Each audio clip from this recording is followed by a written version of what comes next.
नमस्कार। आइए सुनते हैं प्रेम, त्याग और आपसी समझ का गहरा संदेश देती हुई मुंशी प्रेमचंद की कहानी प्रेम की होली। गंगी का 17वां साल था। वह 3 साल से विधवा थी और जानती थी कि मैं विधवा हूँ। मेरे लिए संसार के सुखों के द्वार बंद हैं। फिर वह क्यों रोए और कल्पे। मेले से सभी तो मिठाई के दोने और फूलों के हार लेकर नहीं लौटते। कितनों ही का तो मेले की सजी दुकानों और उन पर खड़े नर नारी देखकर ही मनोरंजन हो जाता है।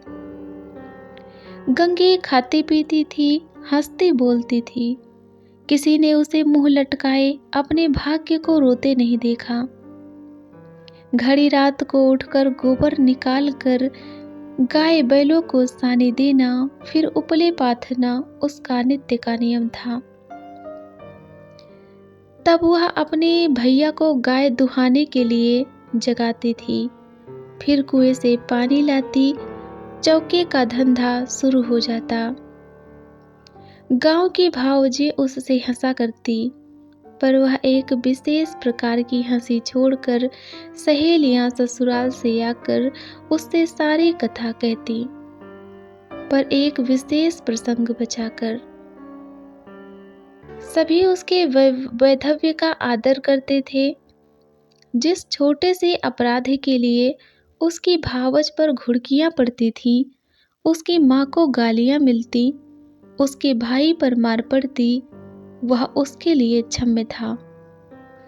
जिसे ईश्वर ने मारा है उसे क्या कोई मारे। जो बातें उसके लिए वर्जित थीं, उनकी ओर उसका मन ही न जाता था। उसके लिए अस्तित्व ही न था। जवानी के इस उमड़े हुए सागर में मतवाली लहरें न थी, डरावनी गरज न थी। अचल शांति का साम्राज्य था। होली आई, सबने गुलाबी साड़ियां पहनी। गंगी की साड़ी न रंगी गई। माँ ने पूछा, बेटी तेरी साड़ी भी रंग दूं?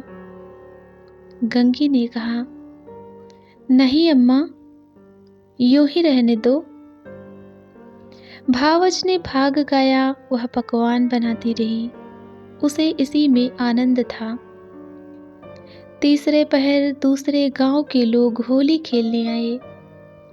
यह लोग भी होली लौटाने जाएंगे। गांव में यही परस्पर व्यवहार है। मैको महतो ने भंग बनवा रखी है। चरस गांजा माजूम सब कुछ लाए थे। गंगी ने ही भंग पीसी थी, मीठी अलग बनाई थी, नमकीन अलग। उसका भाई पिलाता था, वहां हाथ धुलाती थी। जवान सिर नीचा किए पीहर चले जाते। बूढ़े गंगी से पूछ लेते, अच्छी तरह हो ना बेटी, या चुहल करते। क्यों रे गंगिया, भावस तुझे खाना नहीं देती क्या, जो इतनी दुबली हो गई है? गंगिया हंसकर रह जाती। देह क्या उसके बस की थी, न जाने वह क्यों मोटी हुई थी। भंग पीने के बाद लोग भाग गाने लगे। गंगिया अपनी चौखट पर खड़ी सुन रही थी। एक जवान ठाकुर गा रहा था। कितना अच्छा स्वर था, कैसा मीठा। गंगिया को बड़ा आनंद आ रहा था। माँ ने कई बार पुकारा, सुन जा, वह न गई। एक बार गई भी तो जल्दी से लौट आई। उसका ध्यान उसी गाने पर था। न जाने क्या बात उसे खींचे लेती थी, बांधे लेती थी। जवान ठाकुर भी बार बार गंगिया की ओर देखता और मस्त हो होकर गाता। उसके साथ वालों को आश्चर्य हो रहा था, ठाकुर को यह सिद्धि कहाँ मिल गई। वह लोग विदा हुए तो गंगिया चौखटे पर खड़ी थी। जवान ठाकुर ने भी उसकी ओर देखा और चला गया। गंगिया ने अपने बाप से पूछा, कौन गाता था दादा? मैको ने कहा, कोठार के बुद्धू सिंह का लड़का है, गरीब सिंह। बुद्धू रीति व्यवहार में आते जाते थे, उनके मरने के बाद अब वही लड़का आने जाने लगा। गंगी, यहाँ तो पहले पहल आया है। मैको, हाँ, और तो कभी नहीं देखा।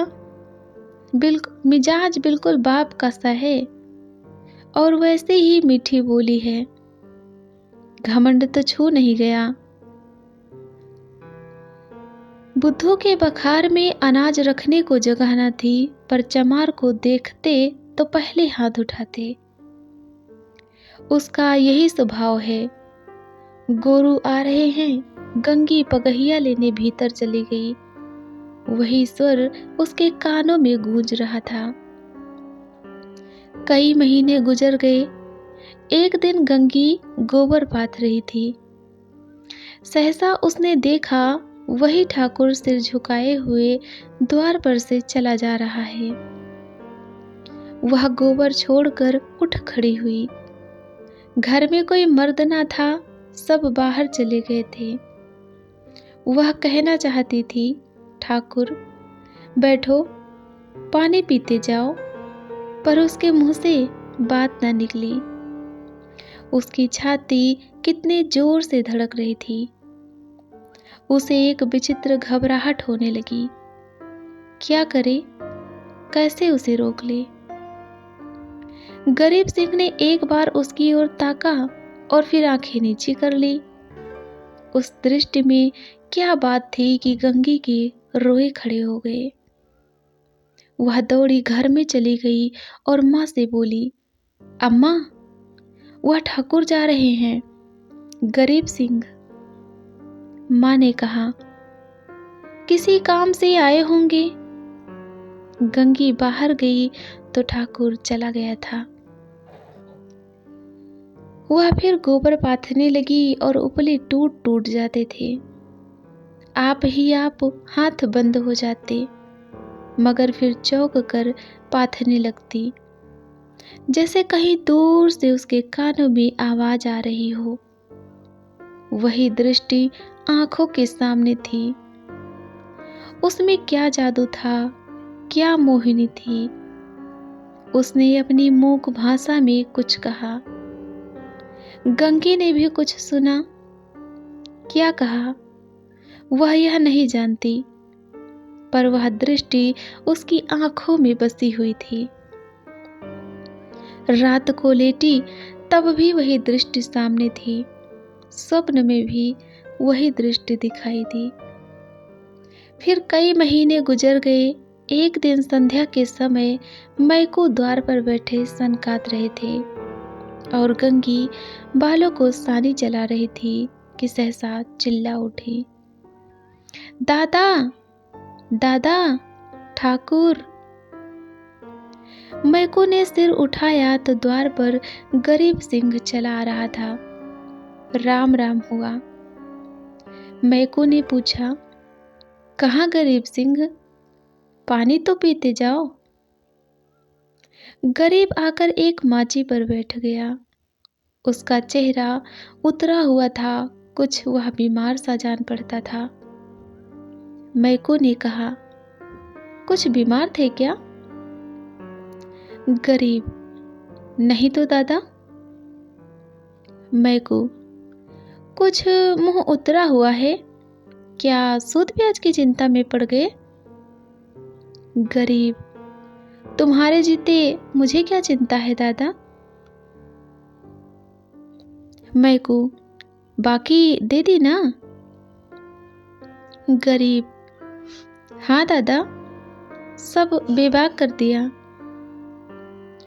मैको ने गंगी से कहा, बेटी जा, कुछ ठाकुर को पानी पीने को ला। भैया हो तो कह देना, चिलम दे जाएं। गरीब ने कहा, चिलम रहने दो दादा, मैं नहीं पीता। मैको, अब की घर ही तम्बाकू बनी है, स्वाद तो देखो, पीते तो हो। गरीब, इतना बेअदब न बनाओ दादा, काका के सामने चिलम नहीं छुई, मैं तुमको उन्हीं की जगह देता हूँ। यह कहते कहते उसकी आंखें भर आईं। मैकू का हृदय भी गदगद हो गया। गंगी हाथ की टोकरी लिए हुए मूर्ति की समान खड़ी हुई।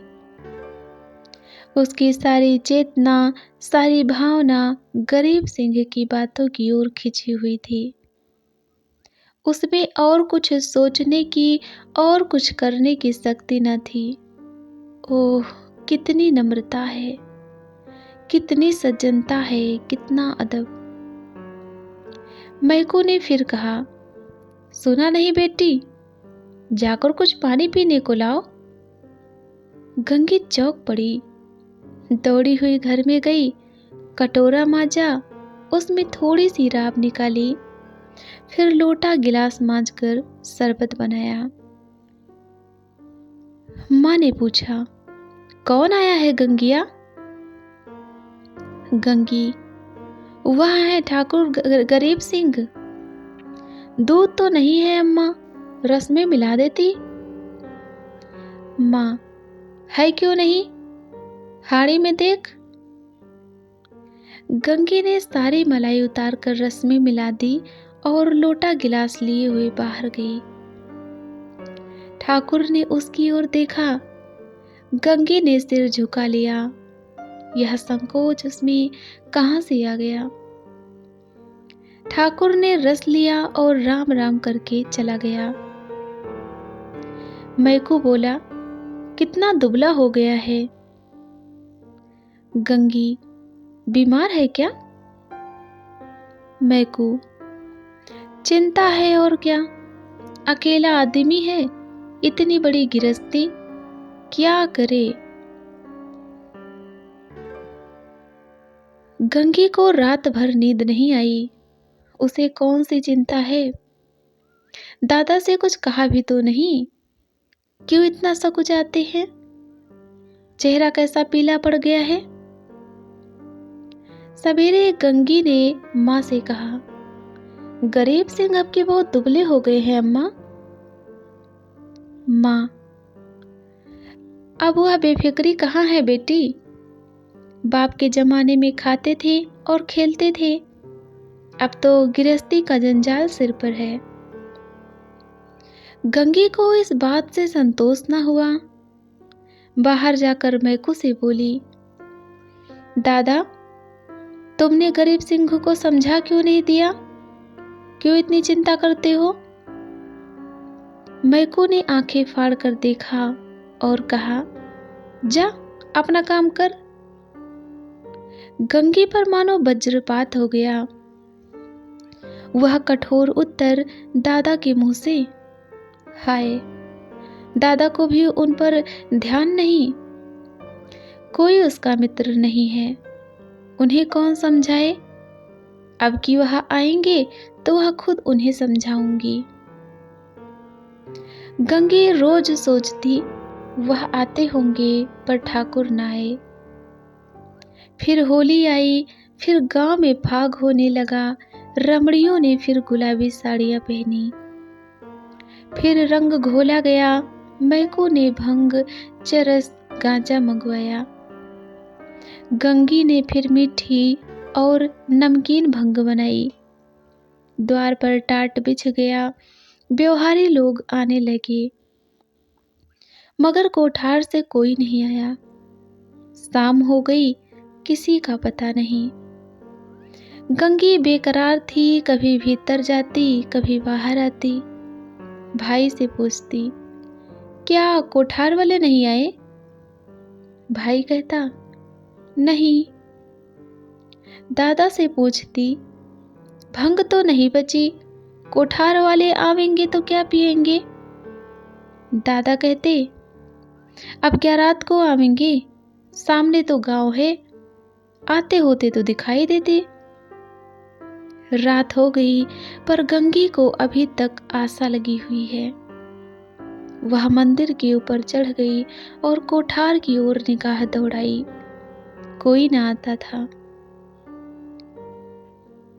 सहसा उसे सिवाने की ओर आग दहकती हुई दिखाई दी। देखते देखते ज्वाला प्रचंड हो गई। यह क्या? वहां आज होली जल रही है। होली तो कल ही जल गई। कौन जाने वहां पंडितों ने आज होली जलाने की शायद बताई हो, तभी वे लोग आज नहीं आए, कल आएंगे।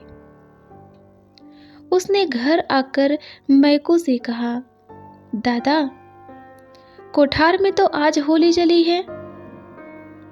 मैकू, दूध पगली, होली सब जगह कल जल गई। गंगी, तुम मानते नहीं हो, मैं मंदिर पर से देख आई हूं, होली जल रही है। ना पतियाते हो तो चलो मैं दिखा दूं। मैकू, अच्छा, चल देखूं। मैकू ने गंगू के साथ मंदिर की छत पर आकर देखा। 1 मिनट तक देखते रहे, फिर बिना कुछ बोले नीचे उतर आए। गंगी ने कहा, है होली की नहीं, तुम मानते ना थे। मैकू, होली नहीं है पगली, चिता है। कोई मर गया है, तभी कोठार वाले नहीं आए। गंगी का कलेजा धक से हो गया। इतने में किसी ने नीचे से पुकारा, मैकू महतो, कोठार के गरीब सिंह गुजर गए। मैकू नीचे चले गए, पर गंगी वहीं स्तंभित खड़ी रही। कुछ खबर ना रही मैं कौन हूँ, कहाँ हूँ। मालूम हुआ जैसे गरीब सिंह उस सुदूर चिता से निकलकर उसकी ओर देख रहा है। वही दृष्टि है, वही चेहरा, क्या उसे भूल सकती थी? उस दिवस से फिर कभी होली देखने नहीं गई। होली हर साल आती है, हर साल उसी तरह भंग बनती है, हर साल उसी तरह भाग होता है, हर साल अबीर गुलाल उड़ती है, पर गंगी के लिए होली सदा के लिए चली गई।